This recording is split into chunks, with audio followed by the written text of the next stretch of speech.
Demonstration on what he calls his toothpick technology. Everybody saw that? Or a few people haven't seen it. Well, his and I haven't made many Christmas ornaments, but what Mark was doing was with the sea urchin. You got the urchin, and you make some sort of the finial on top. I'm not the greatest drawer. And then on the bottom,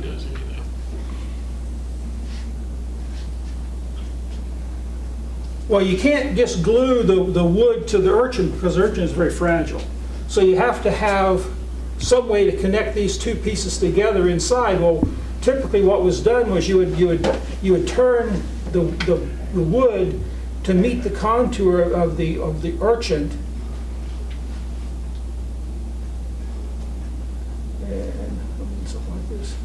And you'd have to connect them together in the center and then glue those two pieces of wood together in the center. So you'd have to make your finial and your icicle and your finial to match the size of your ornament to get these to meet in the center, to be able to tie it all together. So what Mark's technique was what he calls toothpick technology. Well, another thing too is and then when you look at some of those smaller ones you don't see on those, but there's ones called Sputniks, and they got these big knobs sticking out here. So you have to come along and grind those knobs off to make a smooth place for your finial and your finial and icicle to fit into. So you have to grind those off. Well, what Mark's idea was you start off with the ornament, and you drill a hole through the center, and then he had a stone a 45-degree stone that he came in and cut a 45-degree opening in the top and bottom of the urchin. And then when he does his finial, up here he does his finial, he just makes it with a 45-degree here, and then on the icicle the same thing. Icicle down here, and then to connect those together he drills a hole in here and he drills a hole in here and then puts a toothpick in between them, and that's what holds it all together. Now you think a toothpick's not very strong, but you could twist the toothpick and break it, but you aren't going to pull it apart.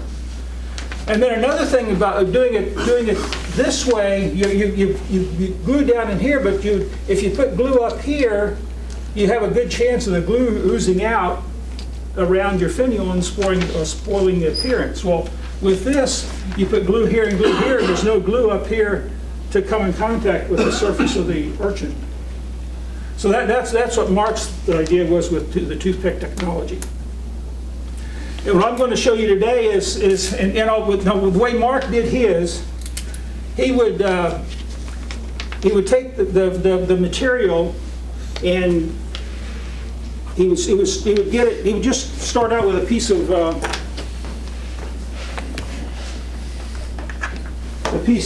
a pencil blank type piece, and then he put a waste block in his chuck, or you have something like this that's right on here. But he would drill a hole. He would drill a hole in the center for the toothpick to give a snug fit with the toothpick. Make a little bit of a concave there so the glue wouldn't come in there, and then he put super glue around there. Have a hole drill. Put this in the lathe, and drill a hole in here so that the hole in the toothpick is perpendicular to this surface here. And then he would put super glue here, activate it here, and then stick them together. And then that's how he would turn it. He would start with the pointy end down here, or the bottom of the icicle, start down here, and work his way back up, and then part it off with a 45-degree. Well, that's another step that you have to do. And the way I'm going to show you the way I did it is just I'm trying to eliminate some of those steps, and what I think makes it a little bit easier. And the thing I didn't like about ending up down here, parting it off, you really can't, fit your ornament to your finial or icicle to the ornament. So what I wanted to have access to the part that goes into it down here, so I could actually fit the body on and see what it was going to look like, and try to make an icicle and an ornament or finial that actually matched the contour of the ornament. So I'm just doing a little bit backwards from the way that Mark did his. Still based on the same idea of having a toothpick to tie everything together and not have glue, trying to glue it up here, trying to glue it here and have glue ooze out around and spoil your thing. So the glue is down inside and not out there on the edge where it can ooze out.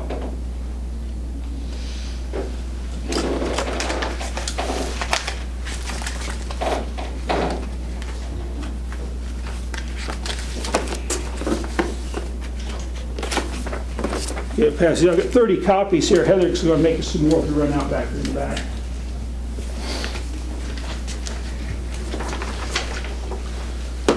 So where I start out with the body, and Mark, he was doing his with the sea urchin, but he also touched on the idea of using, the wooden blocks also, a wooden body for the ornaments also.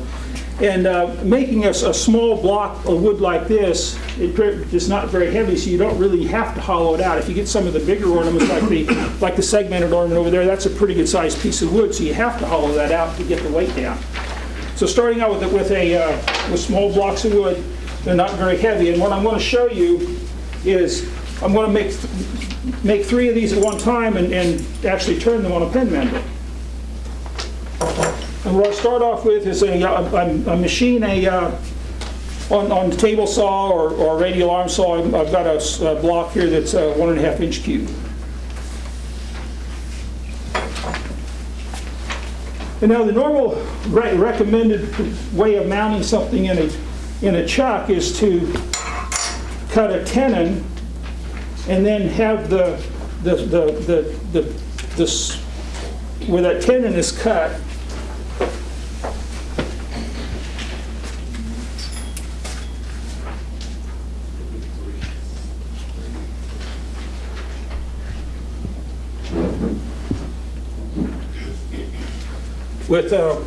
with a jaw that has a dovetail on it, you would put a dovetail here, but if you have the one-way jaws and have it serrated, you would just have a straight tenon.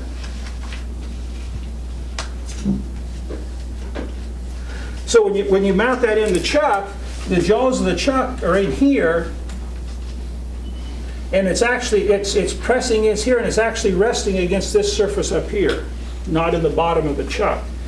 But what I'm doing here is I'm just going to mount it, since this is a very small piece of wood, and I'm not going to be putting any real stresses on the outside here to throw it out. I'm just going to be cutting here on the end. I'm just going to press it down against the bottom of the jaws.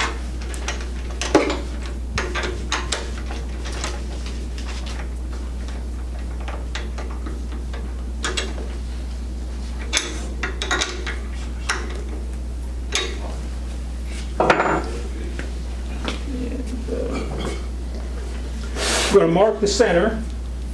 No. Whenever I'm working at home, but on safety, whenever I'm working at home, I always run a respirator, not a respirator, but a dust mask, but I can't talk very well with that on here, so this is my safety equipment. So I'm going to come in here and can you hear me with the visor on? Yeah. Or it'd be better if I do that. I can use that. I can use this will work just well. So I'm going to use I've got a skew, or negative rake scraper as Butch calls it. And I'm just going to make a mark in the center. I had a hole drilled there, but I'm just going to show you where to make the mark in the center. And I've got the lathe set on the high speed range. I'm going to run it at about 2,000 RPMs. So I'm just going here with the skew.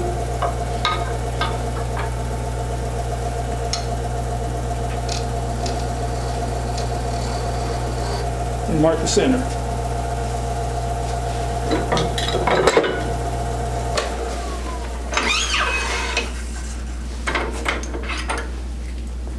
And then all your pen mandrels, the shaft is a 1/4 inch diameter.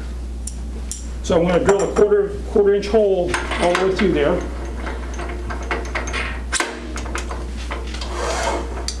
Okay, the lathe, I know my lathe, I don't know if other lathes are like this, but there's just a slight amount of free play in there. So if you tighten that down, you might not have it in the exact center where you want it to be, so you leave it loose. I'm not turning it. For drilling, I'm going to leave it on this high speed range. I'm going to turn it down until it's actually running at 1350, which may be a little bit fast for this, but I think it's okay. So what I'm going to do is I'm just, with it loose, I'm just going to push it in there and let it find the center. Then once it finds the center, I'll latch that down.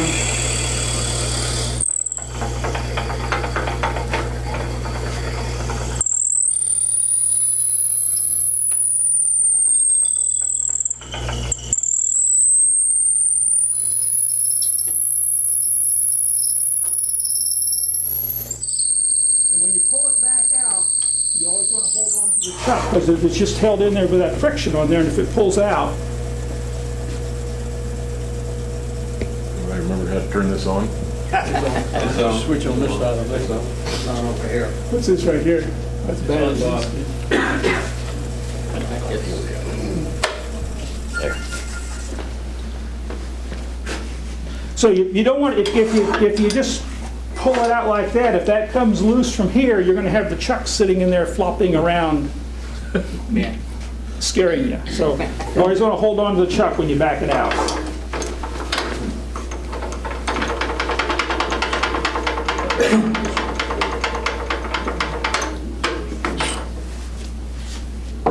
Now, I originally tried doing this on the drill press. You know, both surfaces are parallel, and I would drill it on the drill press, and then I would use a countersink. I've got a countersink that's 45 degrees. Now, it doesn't have to be 45 degrees. It's just the bevel you put in here needs to match what you're putting on the icicle and finial. I happen to have 45 degrees, so I use a 45 degree. When I would try drilling it in there like that from the drill press, the grain of the wood being soft parts and hard parts, it wouldn't stay in the center. It'd want to work its way off. So what I come up with on that to solve that problem was go ahead and start the recess. And what I'm making is this recess here now. I got my what's going to be my body. I'm cutting 45 degree. I've got a quarter-inch hole through there. I'm cutting 45 degree there, and a 45 degree here to receive the finial and icicle.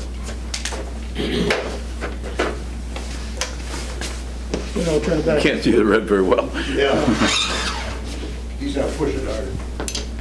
If you adjust the, when I was first starting turning, before I get started, I'd like to thank Jack for getting me hooked on this addiction of turning. He's thinking the rest of the pushing. I'm impressed at the progress you've made, and you're doing an excellent demonstration. So I always think, well, how high do you set the tool rest? Well, the answer is it depends on what you're doing. So where I want to cut that wood at, I want to set the tool rest. It's going to let me hold it. I could hold it down here like this or hold up like this, but I want to set the tool rest to match the height of the cut that I want to make. Now, if I was to come in here and just jab this in here like this, there's a good chance if I don't have that point, or what's the place to hold this, if I don't have that point perpendicular to the rotation of the wood coming around, if that point is not exactly vertical, it's going to want to skate off and you have nice little skew marks on the side of your wood. So start it back here with the thing, first thing, every turning session I went to, you anchor the tool on the tool rest, and then you rub the bevel, and then you bring it around and start cutting.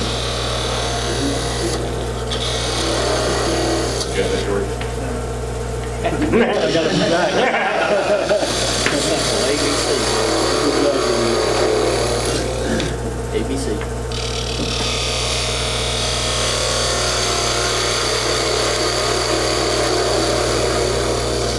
Okay, so I've got it started there. May have made a little bit bigger diameter than what I need to. But so now, once I get that started like that, now I can use my countersink, and it has a much better chance of actually staying in the center where I want it to stay.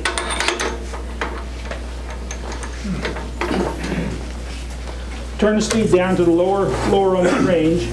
Now again, I'm going to push it in and let it find the center.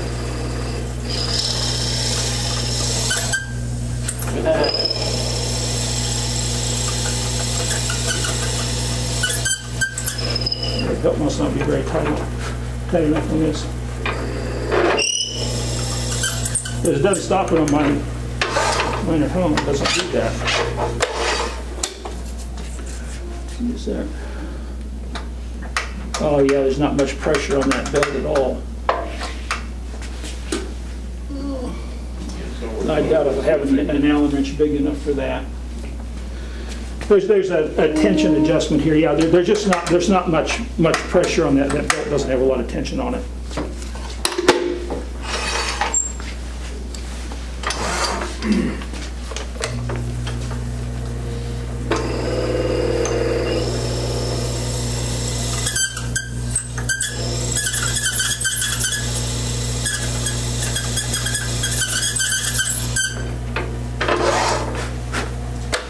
Okay, so that's the one side. Let's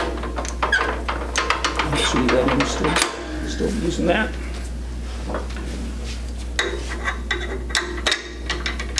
Notice I've got I&O on here. This chuck you turn it one way to loosen it, and this chuck you turn it the other way to loosen it. So I'm just going to flip it around.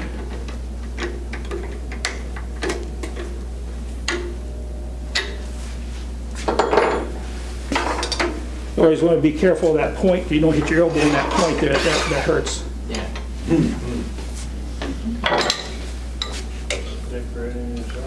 Same thing with a live center. Yeah. How do I know that?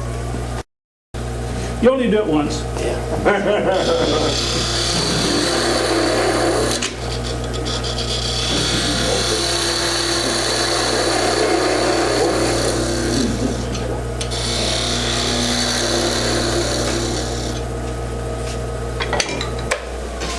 Oh, and what I'm using there is spindle. All these tools I'm using today, except for the parting tool and stuff, are all spindle gouges. Everybody familiar what the difference between spindle gouge and bowl gouges are? Any questions on that? Spelling. The spelling. Spelling? Right. Oh, it's all long though. Smart ass.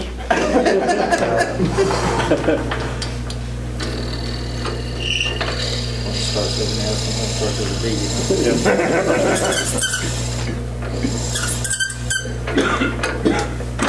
Are you trying to take that down to the quarter diameter? Yeah, I'm shooting for the full diameter on this. And it looks like I got it a little bit I came out a little bit too far with the gouge. So it's a little bit, it's not complete two right there on the edge, but it's good enough for demonstration there, I believe. Okay, so now I'll prepare 3 blocks like that. And well, Now, the purpose of those is just to accept the finials, right? yes, the 45 degrees in there is just to accept the finials.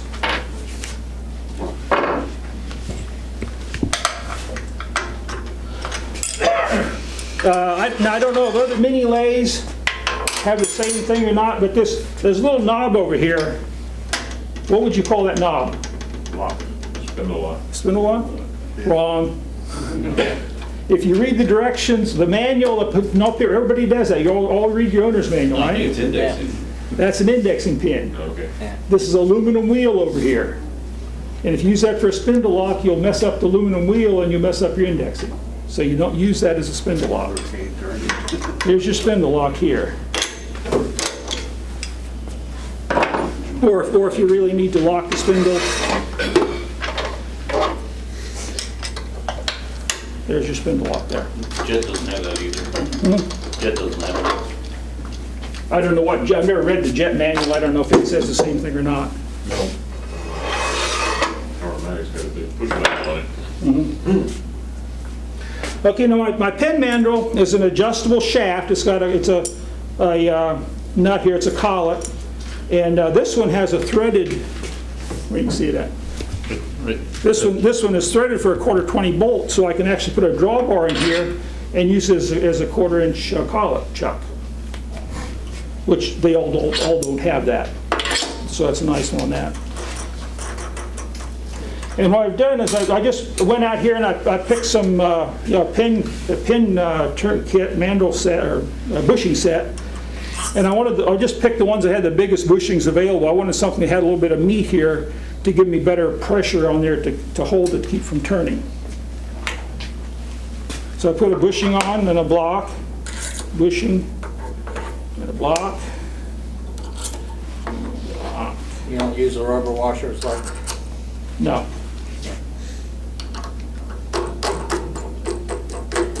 Don Russell. And I use that to keep to make my tight enough. Now I'm not putting any pressure on the bearings. There's a Penn State. I don't know if they have it out here yet or not, but Penn State has this live center that's made to fit over the shaft. Well, the directions on it, says don't use this, you use this, and you actually apply the pressure on here to keep your pieces from turning. Well, my way of thinking, you're putting a lot of unneeded pressure here on the side of these bearings in the headstock. So I still use this to do the pressure on here, and then I just use this to hold it. And there's a little bit of slop in there. So if you use that, then it's going to be moving. You're not going to have a nice concentric, or my way of thinking anyways, you're going to not have a nice concentric. Would it have a tendency to screw up the threads on demand? Well, that's another thing I'm doing. That's another reason why I do this. I got some fairly thick masking tape here. And I'm just going to wrap it around there. Half inch, yeah, this way here. I think it's 3, but it just fits the diameter of that shaft perfectly. It doesn't overlap.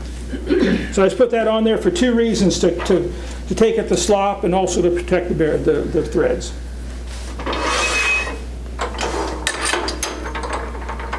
It's just acting as a steady rest. Yeah, I just want something to support the end. Well, see, there's nothing in here holding this Morse taper in here. If I started turning up, besides not having support out here, that would work its way out of that Morse taper. So this is going to press it in there, and I'm just putting enough pressure in there to just to hold it.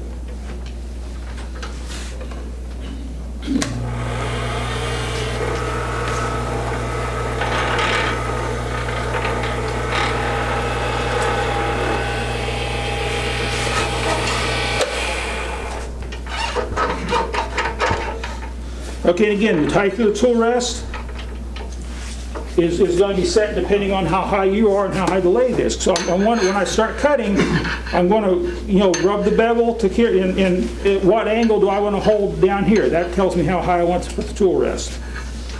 So I'll put in, and oftentimes it's about the same as the center of rotation there, or the center of the spindle. So I'm just going to come along and just do some quick roughing cuts just to get round.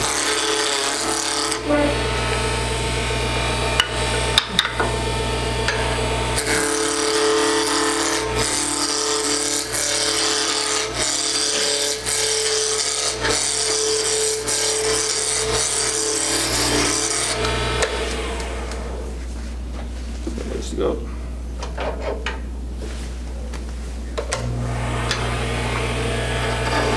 So you get it on the bevel, then you raise the handle and until it starts cutting.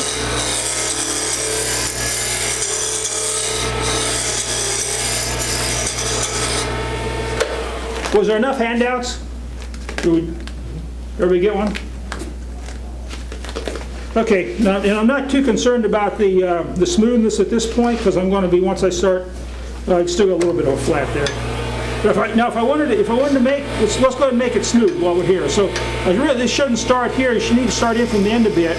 But before I was just coming down. It wasn't really scraping. I was cutting, but it was not shearing the cut. So I'm going to angle the tool this way, and I'm going to use it more like a skew.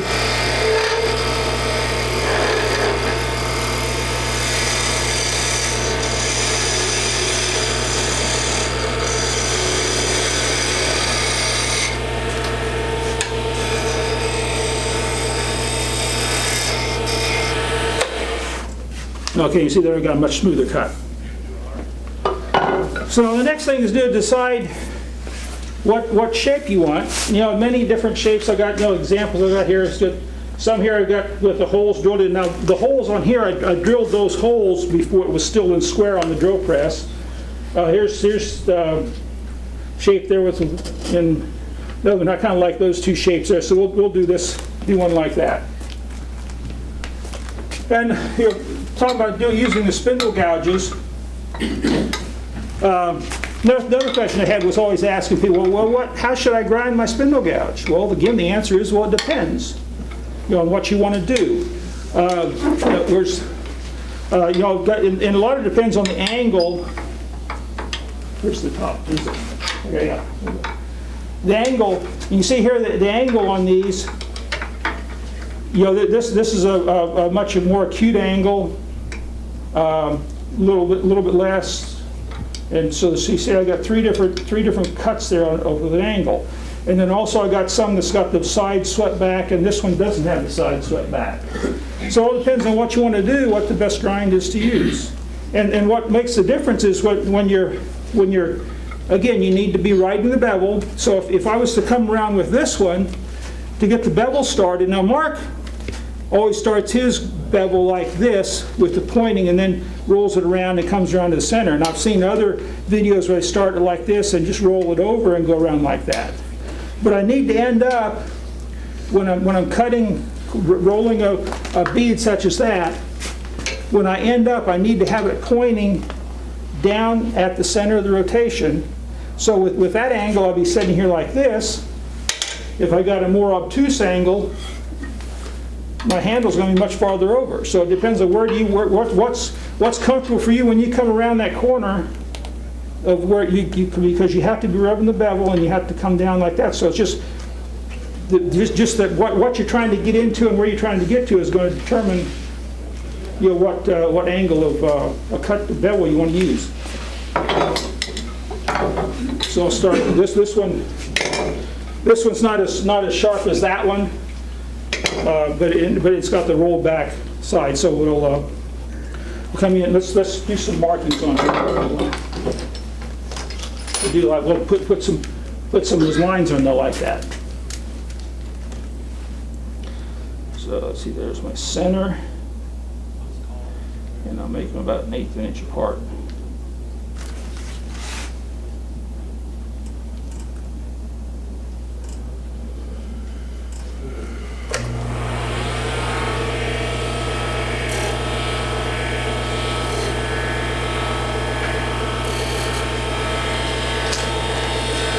I've got a point tool. A point tool is it's ground like a pyramid. And I could do it with a skew, but the skew is not going to be your groove is not going to be symmetrical. It's going to be not going to be symmetrical. I guess that's what it's or the same or symmetrical. So I'm just going to make a slight groove there.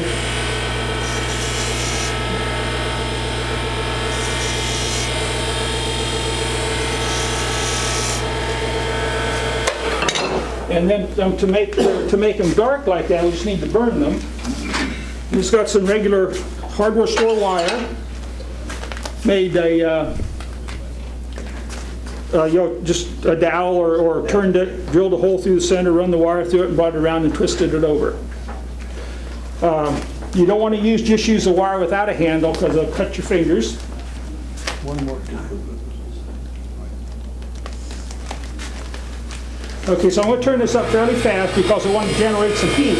So when I'm not going to hold it like this, so if it would catch, I wouldn't let go of it. It would get my fingers wrapped. So I'm going to hold it like this, so if there is a catch, hopefully it'll just pull out of my hand.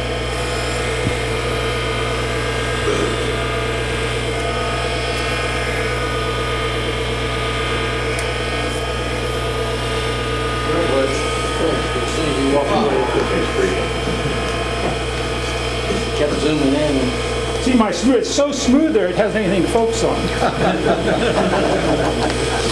sorry. And that wire gets hot, by the way, so you don't want to touch that too hot. What wire is that? Just regular hardware store wire. You say steel wire, don't use copper wire. Too dark. Like milk. Oh, wait a second. I'll do that. Oh, look at it. It's zooming by itself. In. Do you have an autofocus on or something? It's taking it out, autofocus. Auto zoom. It's second.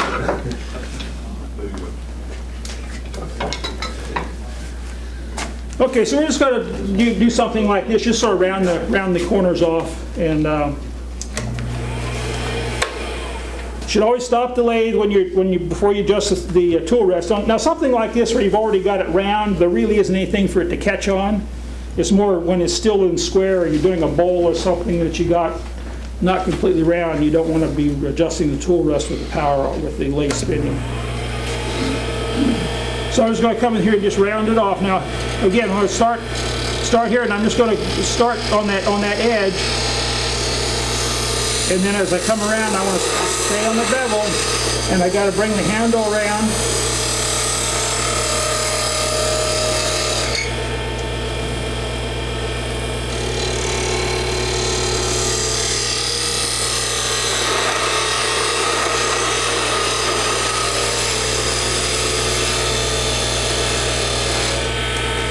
Okay, now the first side is easy. The other one, to make it the same as that one, that's the difficult part. And plus, you're going the other direction. You always have one side that works easier for you than the other side. Okay, now here's another thing that's going to control what type of grind you want. Now see, I've got a sharp edge now, I can round this off, but say I'm working on something where I want to have that detail like that, I can't really get down in there with that angle on that grind like that. I can't get down in there as deep as what I'd like to. So that's where you need a tool, something like this, with a sharper point. It's going to allow me to get down into a finer area. Do you RPM that? Yes. You want to run it as fast as you feel comfortable with. The formula is the diameter times the RPM should be between 6,000 and 9,000. So something this small, I could run it as fast as what the lathe will run, but I don't feel comfortable running that fast. So I stick to about 2,000. But yeah, the faster you run it, the smoother your cut's going to be. Just when you're just using a hand tool, if you take the plane and run it, just drag it across real slow, or if you're, going quicker, you're going to get a nicer sheer cut when you're moving a bit faster than what you do when you're running slow. So it's the same thing on here. You're going to get a smoother cut with the higher RPM.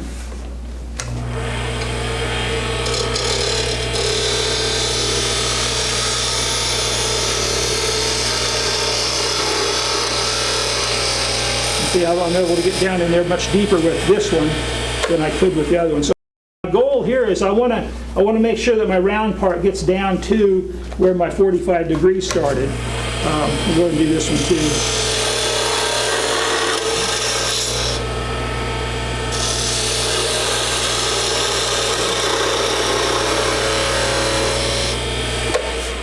And I still got down all the way here.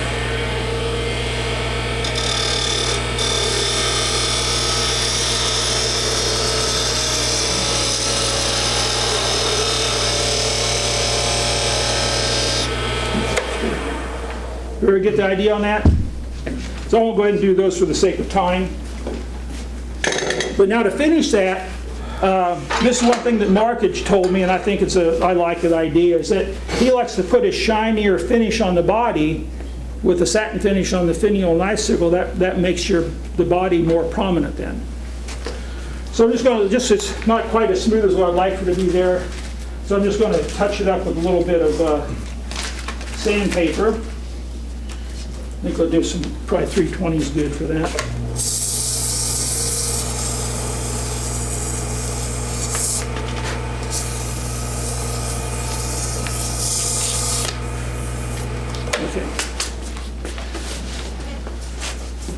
Okay, what I like to use for this quick and easy is this, it's Mylan's cellulose sanding sealer and friction polish. So I'll put both the sanding sealer and the friction polish on here to give me a little bit glossier coat.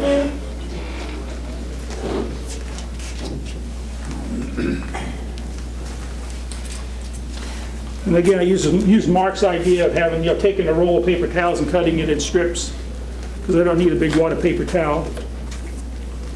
And normally let's see, yeah, here, that's good. I always put something down there so I don't get the lathe bed all messed up.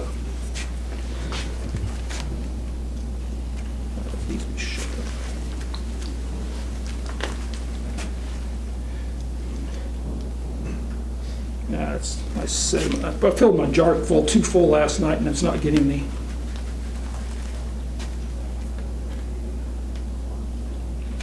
No, there's won't be so much solids in there. And this I just do it, turning of a hand.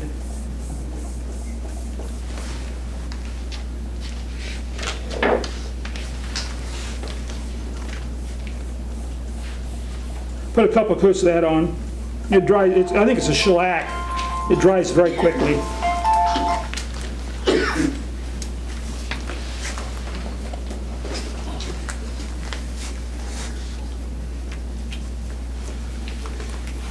Okay. So now with the friction polish, you want to have the speed up. You want it to, well, you can put it on with the speed down a bit, so it doesn't sling it all over you.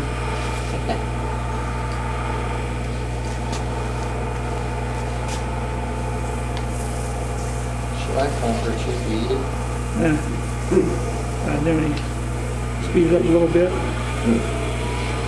Again, we're going to go up to about 2,000. And with this, putting this on, if you put too much on or you don't generate enough heat, it'll get streaky. So all you need is a little bit, and you want to hold it on there. You actually feel the heat coming through on your finger. Okay, so do a little bit more.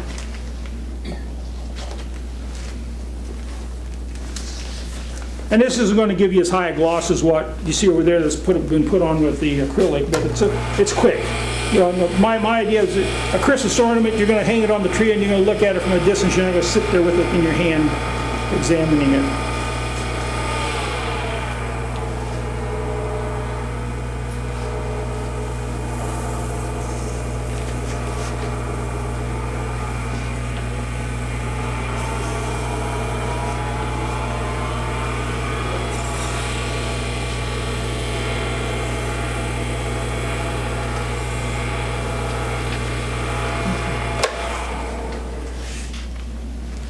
I should do.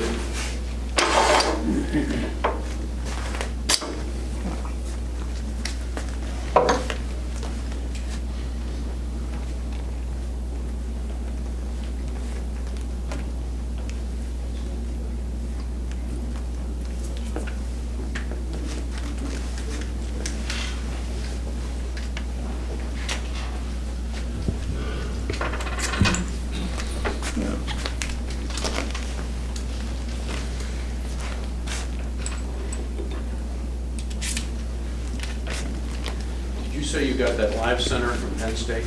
Yes. They order here. I don't know if they probably would stock it out here if enough people ask for it, because it is Penn State and they do the Penn State stuff there. Anything in the Penn State catalog you can get through here. All I have to do is ask and they'll do it for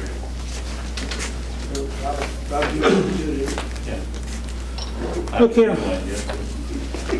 For the finial now, I want to pick some that's a bit darker. I got just some blocks here.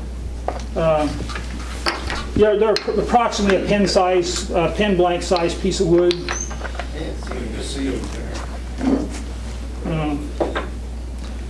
So normally I try to get both the finial and the icicle out of a single piece of wood, but I want something light here, and this isn't long enough, so we'll use two pieces instead. Now I'll quickly switch my jaws there on that chuck. This is something that Jack showed me. Give credit where credit's due.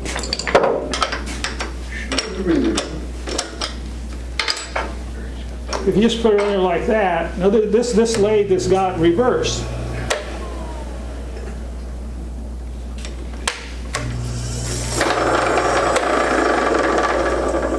without, now some chucks have a set screw in here where you can put a set screw in it, but if you get it down there close and the last little bit, just get a sling like that, now it won't come loose when you put it in reverse, unless you put a lot of pressure on it.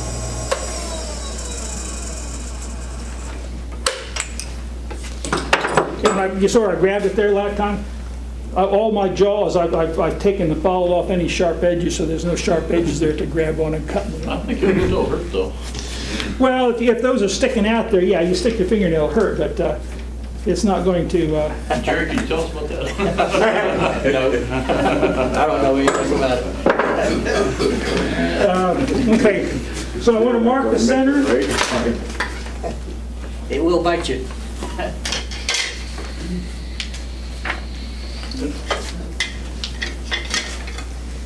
I'm going to mark the center on here.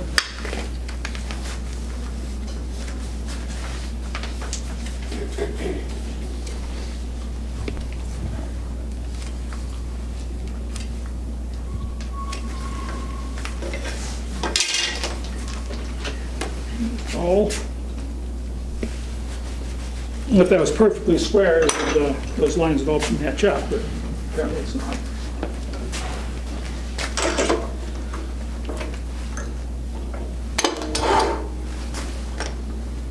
Now again, don't need to seat it over. This one I can seat down because I'm not going to try to get both that. Well, I'll leave it out a little bit. Again, the preferred method for holding a piece of stock is, again, make the tenon on there and then have this edge of the above the tenon resting on the face of the jaws to give you the real secure fit. But I'm going to use the tail stock to support it out here. Plus, it's relatively close to being square, so all four jaws are going to be gripping an equal amount, where if it wasn't square, then you'd only have two jaws gripping and it would be much less secure.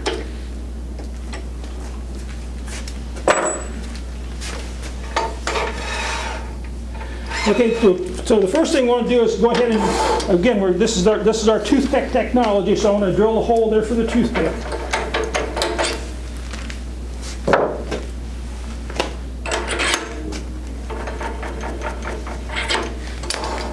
Turn the speed down, and again, let it find the center.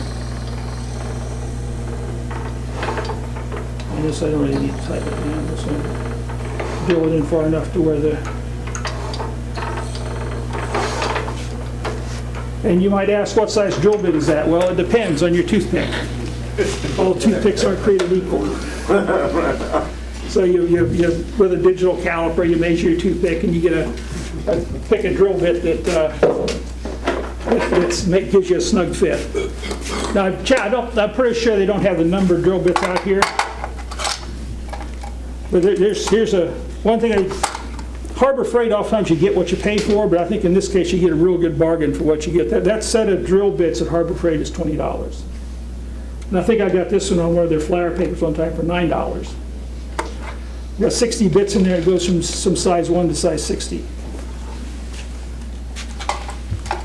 So with that, with regular inch bits, you can't find one that fits your toothpick. Well, that you can, regardless of what kind of toothpick you got, one of those bits is going to give you a nice snug fit. One of those drill bits is going to give you a nice. Like mention, it doesn't have to be a toothpick, Dan. Yeah, it could be anything. It could be a quarter-inch diameter toothpick that you make yourself. Down. And you can sharpen the point and you can clean your teeth with it if you want to. Yeah, in any size, just a toothpick is a nice, cheap piece of wood. You don't have to do any special work on it to make it. Somebody's using bamboo skewers. Yeah, that's another thing. That's a little bit larger. That's about close to the other, but not quite an 1/8 of an inch diameter. And it's much longer too. Yeah, I don't. So if you make a larger ornament and you need something longer than a toothpick, use a skewer. They're cheap. So again, now when Mark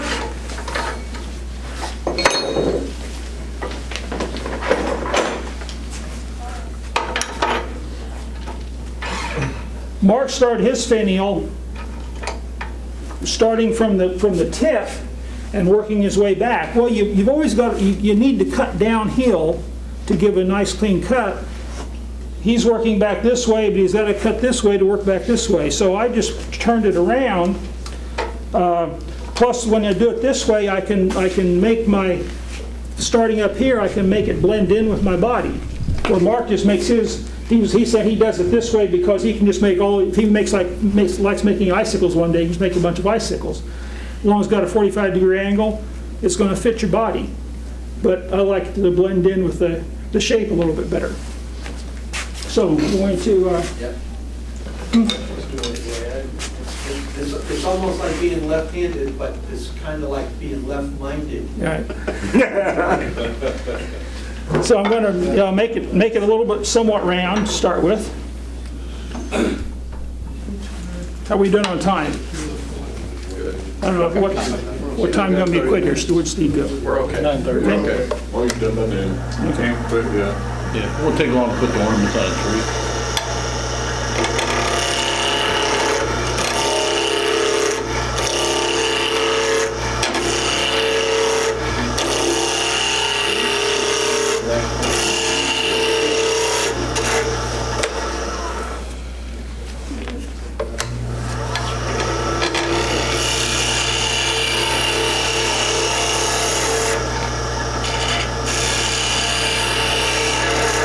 The other thing, up here, there's, what's his name, guy, this got a green, his book is green, his last name is Rowley. This is his first name, Jack. Rowley, I got a book that you recommended for me, his last name is Rowley, England.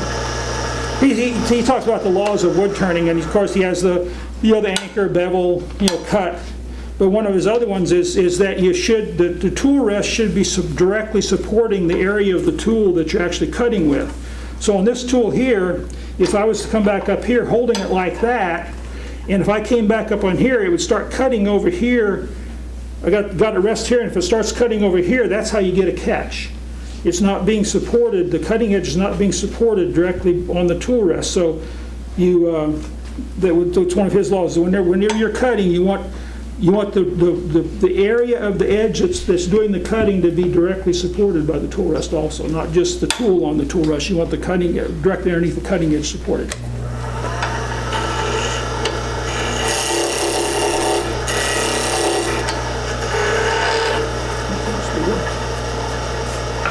Okay, now I'm going to start out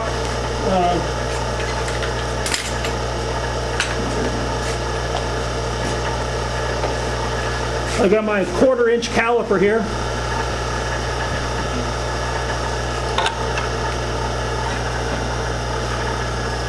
And what I'm making now is I'm going to, instead of just having my finial with a 45-degree on it, coming down here, shaped like this, I'm going to make a 1/4-inch tenon out here, like that, on the tip of that 45-degree. And what that does for me is if I get a nice snug fit in here and in the body, I don't need to put the toothpick in there.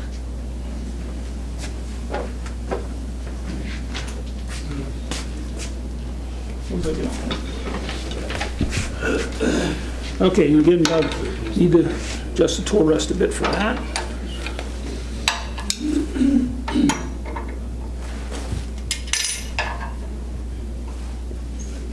Okay, I'm backing. I've got my tool rest back farther than what I normally do because I want to be back here I want the tool rest resting back here instead of up here. I want it to be back here like that. So.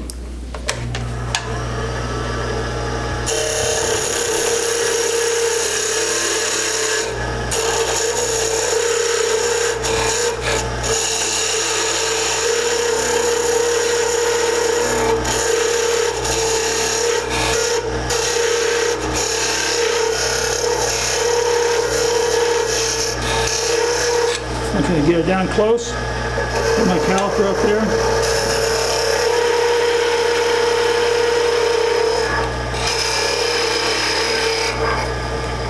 And there's my 1/4-inch diameter.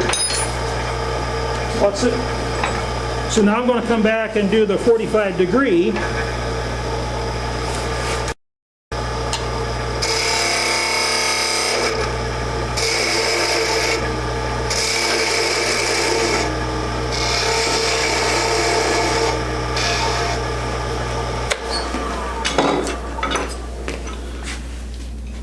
little right angle that I got at a hobby shop, but I can just sort of hold it down there and sight down along there. And I want it to be 90 degrees or a little bit less, so that I want the on my body. I guess I can erase some of the stuff here.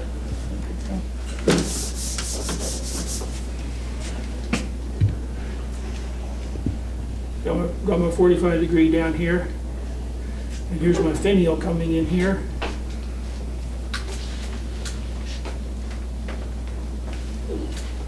Okay, I want it to, this edge here, I want it to touch clear out here. So if this is a little bit more than 90 degrees, and this is a little bit less than 90 degrees, that's still fine as long as I want. So I want it to touch here. I don't want it to touch down here somewhere and leave a gap out there.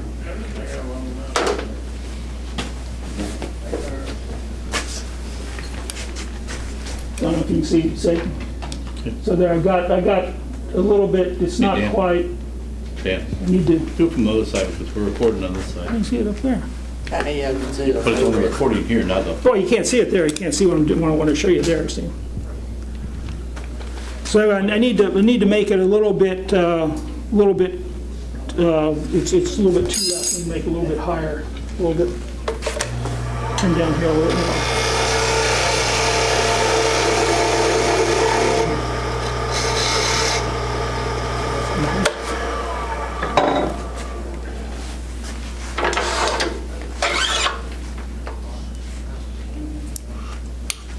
So there, I got a nice snug fit there. Okay, so now choice of if I can go ahead and work on it like that, or I can work on it like this and really make it blend in. But first, one thing I always do is once I get it under like that, I'll come down here and mark, so I know what the diameter is of where that goes in there. And I think I'll leave it off. But we could to solve that, we could leave it on there like that. If you want to make your body really blend into your finial, you could with a pencil point.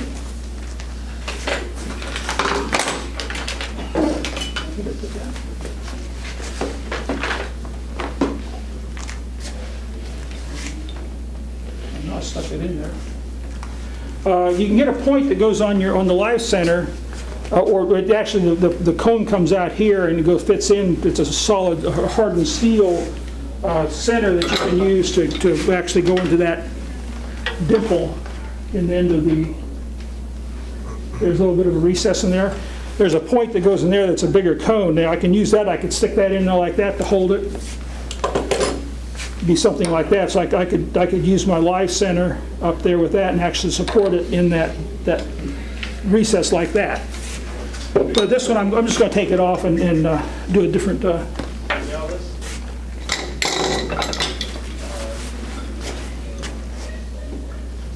We don't need this anymore.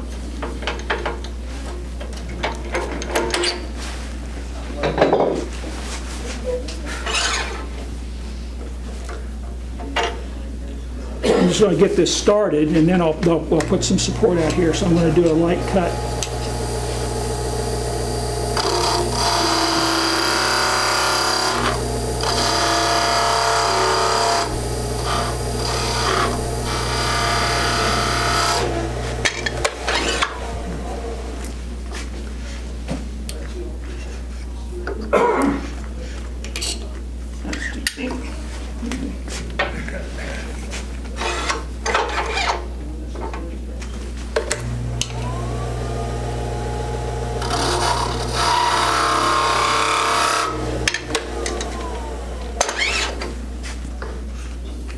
That's pretty good.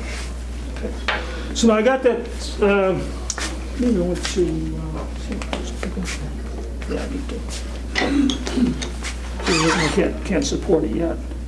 Well, I could put this other Lathe center on here. I could do this one just to give some support out there for the time being.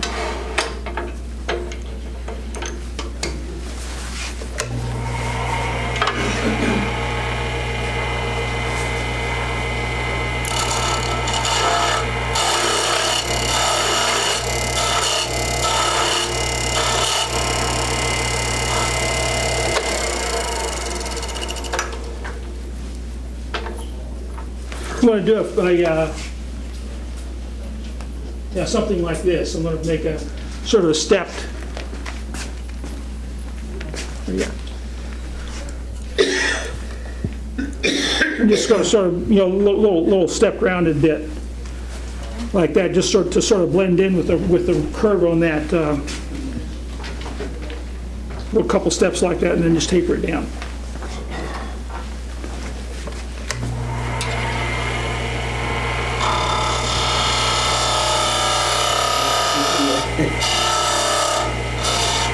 That was good, Butch. Can't do it. Okay, so now I can, this live center will work here for the time being, but I'll put that old one back on there, and I'll show you why in a little bit.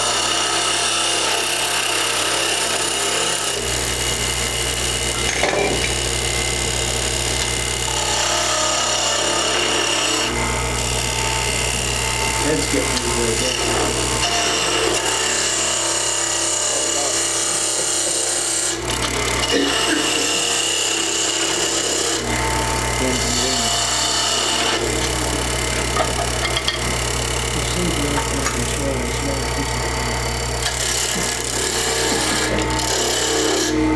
You got plenty of other things.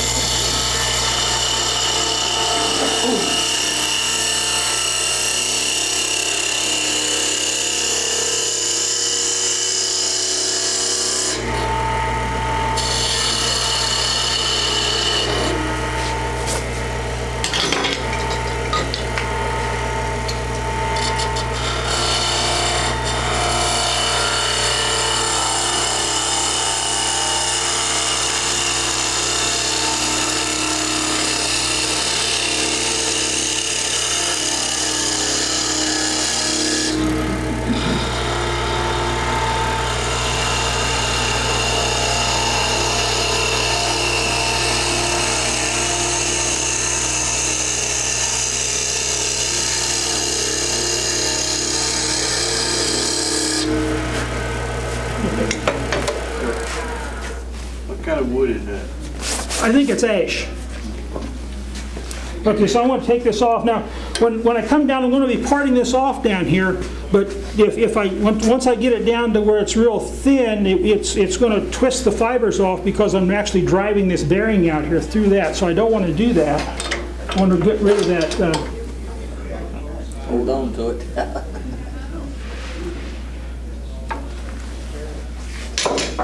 So I'm going to use, this is the live center that came with my lathe, and I just punched the center pin out. You see it? Where's this place? Hold. I just punched the center pin out, and it's just a taper. You just put it in a vise or something, and you can go in there with a punch and knock that out. But I'm going to use that taper in there to come up and support the end of my icicle. So I still need the support out there.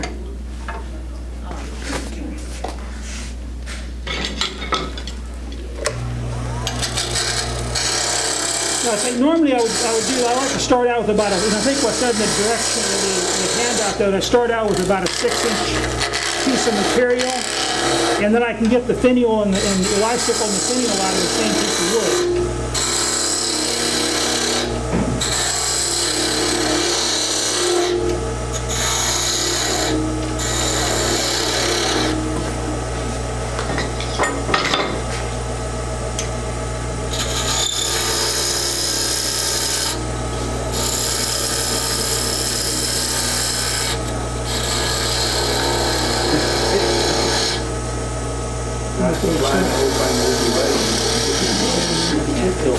Now, one thing you haven't got from what Mark's did his demonstration when he showed doing this, he was what he called his Pumphandle Method, where he would just take it and just go in like that and make the grooves like that, and I haven't quite got that down yet. So I do it like I've seen Cindy Droja do on her videos, just come in and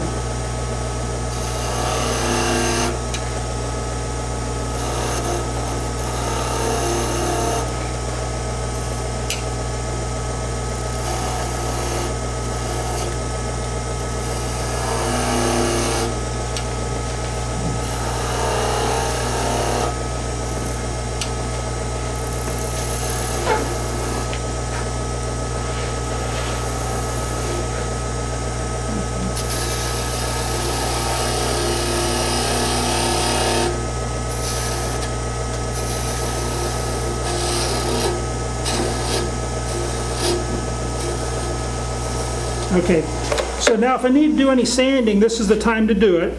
And that feels pretty smooth, so I'll go ahead and put my, my sanding sealer on there. Wake up. Am I putting you to sleep? Scroll's not, Wish you had done this about a month ago. scroll salt's not running, George's going to sleep.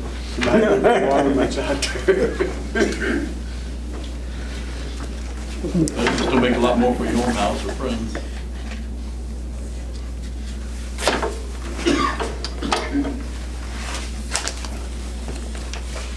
Any special kind of sealer? It's Milan's cellulose sanding sealer is what I've been using. Spell it. M-Y-L-A-N, it's in the paper there. M-Y-L-A-N-D-S, I think it is. Does it stabilize any whatsoever? Well, it's shellac, it'll soak in, it's pretty thin, it'll soak in, it'll do some, you know, It's really thin shellac. yeah. You want to whiff out? But it doesn't say on the bottle what it is. Of course, they don't give away the formulas, but it smells like shellac anyway. Penn State has their own version of it that does actually a better job, but the Penn State one I had, like 7 months into it, the can that big, it dried out enough, it wasn't doing me any good anymore. But that Well, see, Milan's last me a couple I'll leave my can sealed. These are little, I don't know what they are, got them at, I think, Joanne Fabrics. Yeah, I do the same thing on They just got a mine. little top on it. And I think I got a pack of 5 of those for a couple bucks. Okay, so now I want to back this off a bit so I'm not driving this bearing out here. I just want just enough there to keep it from flopping around. So it's loose in there. So now when I come in and I cut that off, it might still twist the fibers a little bit, but it's not because I've got all this pressure out here of the bearing, trying to turn that bearing through those couple fibers of wood.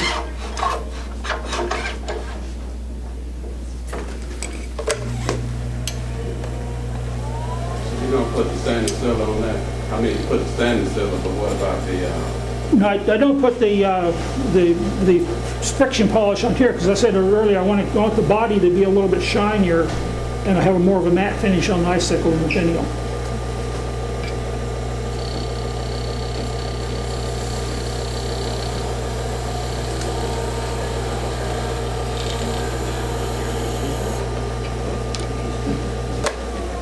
So then just got just a little bit of a touch to do on there.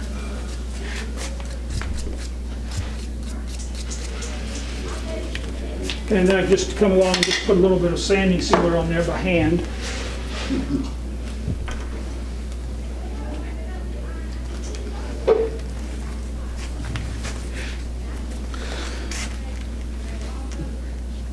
And then you go through the same procedure for the finial.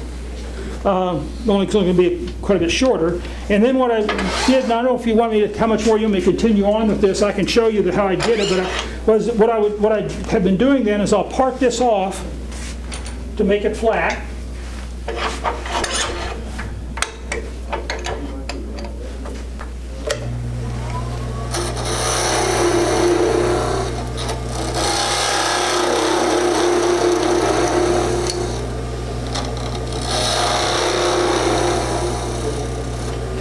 Then I come back and mark the center, drill a 1/4 inch hole through there, cut a 45-degree recess in there, and now I got a jam chuck that I can jam it in there like that, and if I need to do any more work out here on this tip out here, or when I'm doing the finial to drill that hole, I put it in there and I finish off. You can't really get the rounded bit so much on the finial, so I'll put it in here and you use this for a jam chuck then and finish off that rounded part and drill the hole in for the eye screw.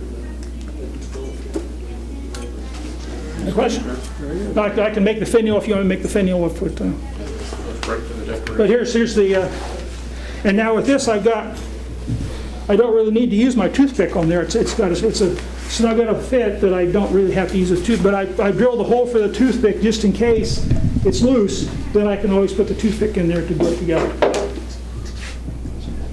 Good deal. Very good. Okay.